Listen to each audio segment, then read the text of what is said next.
Hey guys, welcome to Dad. So today we'll see how to install Python in Windows 10. So open any browser and type here Python download. Then open the first link that says download Python. Here you can find Python any version. The latest version is 3.9.5, but I will install 3.8.10. So I scroll down, then find Python 3.8.10. Then click here. I scroll down, then download Python installer. That is Windows installer 64-bit. Okay.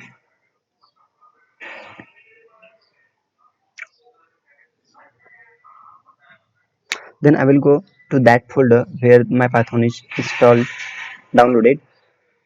Yeah, that is. I will click here, then run as administrator.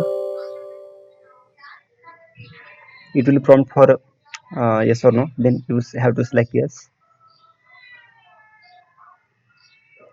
Either you can you can select any other drive, any folder, or simply you can install your file into C drive as it is.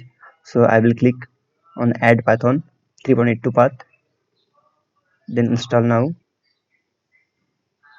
and wait for the installation completed.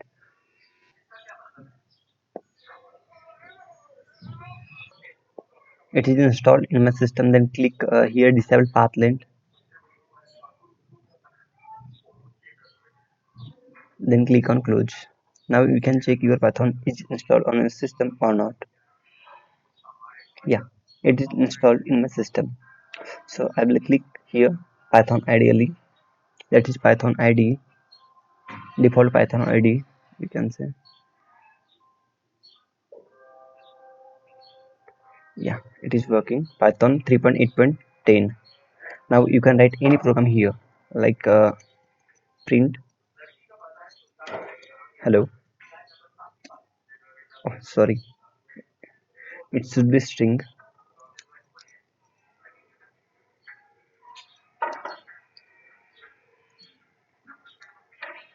then enter. Yeah, it's print hello. Thanks for watching.